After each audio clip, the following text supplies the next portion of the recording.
What's up guys, Kaizerker here, and have you ever wanted to play Skyrim and the Elder Scrolls Online? Well, with Greymoor right around the corner, there's no better time than now to bring back the Dovahkiin. Before we start, quick disclaimer. This is a theme build. See, I really miss the good old days of Skyrim builds, when you had a character concept and worked around that, instead of picking skills based purely on performance. That being said, this build will definitely get you through 4-man content just fine, but it's not meta. With that out of the way, let's begin. Let's start with the basics.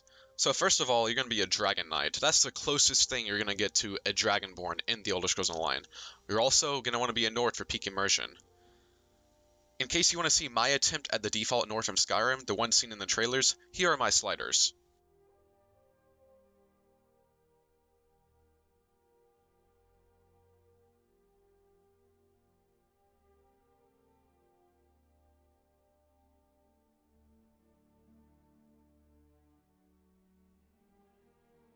Let's talk about skills and gear. So, there are two main things this build centers around. First of all, we're running double sword and board because I've tried using bow on the back bar, I've tried destruction staff, but it just doesn't feel right. You don't feel like the Dovahkiin when you're swapping weapons, because you can't even do that in Skyrim. So we're running double sword and board, and also engulfing flames is the bread and butter of this build, the main thematic element. And that is to represent the Yol Tor Shoal shout, just shouting in general. It is the closest thing we get to shouting, basically. And as you can see, the extra bonus damage you get from flame damage it gives, it's only sitting at around 5% right now, but we could boost that, and you'll see how in a bit. We're also running green dragon blood. You are the Dovahkiin, and you do have dragon blood in your veins, so this makes perfect sense. It's also a great heal. We have Igneous Shield. It's reminiscent of the flesh spells in Skyrim. Great defense. Ransack, this is a tank build. This will help us taunt. And Heroic Slash, you get ultimate generation, which is really great for keeping up your ultimates. On our front bar, we're running Magma Shell, kind of like Ebony Flesh. It's gonna keep you alive when you really need it. It's your oh crap button, so pretty useful. But you can swap it out for other abilities, and I'll show you some of those in just a minute. Our back bar, as you can tell, also sword and board. We're running Hardened Armor for the defense. Choking Talons and Unrelenting Grip are great for trash bowls, but you can swap these out. These are flex spots. Defensive Stance is great with the gear we're running, as you'll see in a moment. And Igneous Weapons. This will help boost up our Engulfing Flames to 6% and then later to 7%. And for ultimate here, running Warhorn, you're going to want to morph this to Aggressive Warhorn. Now for our flex. So, as you can see here, you could change your ultimate out to quite a few different things, but I've chosen Take Flight for this thematic element. As you can see, it basically reminds me a lot of the dragon aspect from Skyrim, and it just makes you feel like you're a dragon. So, back bar, instead of Choking Talons, I'm using Time Freeze. If you want to go full thematic, this is like the slow time shout in Skyrim, although it does cost more, so for utility in a 4-man content, I would use Choking Talons, but if you're just doing overland stuff, this is really fun. And also as a gap closer, instead of chains, I'm using Shielded Assault, which just, you feel like a warrior charging into combat. It's really cool. Still using Defensive Stance because of our gear. And instead of Igneous Weapons, you could use Enhel, or you could keep using Igneous Weapons if you want to. It's up to you, but this is really cool thematically. You feel like you're using more shouts and such. And we're still using Warhorn for the back bar. Another thing you could do for ultimate is you could become a werewolf. So, werewolf, you could be a werewolf. You could pick either morph, pack leader or berserker. I'd probably go pack leader because in Greymoor, werewolf tanking will be viable, and pack leader is better for that. So that's my choice, but you could pick either one. Another ultimate option is if you want to go Fighter's Guild, you could go Dawnbreaker and Flawless Dawnbreaker, because that is a Daedric artifact you could use in Skyrim. So let's talk about gear. So for the monster set, I'm running Dovahkiins. And the reason for this, first of all, is Draconic. It kind of fits the overall theme of the build, but the Pull of Desecrated Bile also reminds me a little bit of the Poison Cloak from the Ebony Mail in Skyrim. But you could also swap this out for Lord Warden or Symphony of Blades. It's pretty flexible. For armor, I'm running Ebon. The reason for this is the extra health, because we have points into Magicka again. and also the group utility, but you could also run Yolnakrin. There are options here. And for jewelry, I'm running Alkosh because of the buffs it gives. It's pretty useful for groups and the synergy ability. But you could also run Olorime if you don't have a healer. Again, all this gear is very flexible. You can change it out however you see fit, whatever you need basically. And for the actual traits and enchantments, I'm running a combination of Sturdy, Infused, and Divines, and the reason for that is Infused is good for extra health and such. The Divines help with the Lordstone because we need that health. And of course Sturdy helps for a block cost, so it's up to you how you want to distribute that, mix and match, whatever you need basically.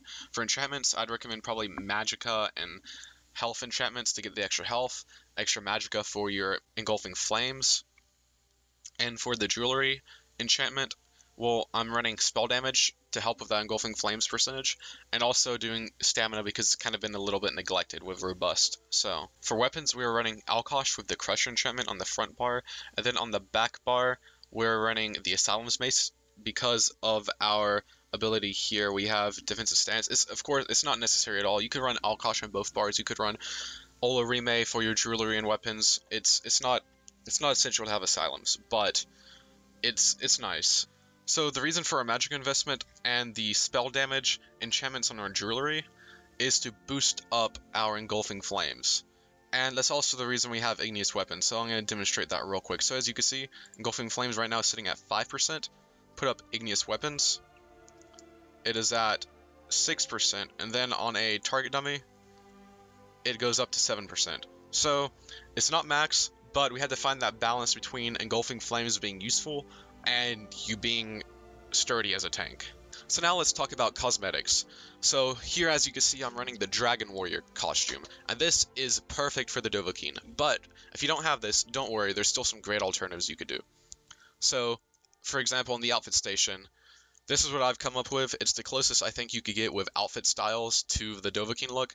I'm running Nordhelm 1, Nord Pauldrons 2, Skin Changer Gauntlets, Celestial Breeches, Nord Jack 3, Nord Girdle 4, Skin Changer Sabatons. You can also change out the Celestial Breeches for the Mazatoon legs if you want to. That also works pretty well in my opinion. And for dyes, I'll just hover over these real quick and you could pause the video if you'd like. So these are all the dyes I'm using and the dye here. So for weapons, Breton Sword 3, Nord Shield 4. There's not really a good approximate to the Banded Iron Shield in Elder Scrolls Online, so I'm just going for a normal shield. And the back bar, weapons exactly the same because you don't have weapon changing in Skyrim, so I wanted to kind of keep the illusion that you're just using the same sword and shield.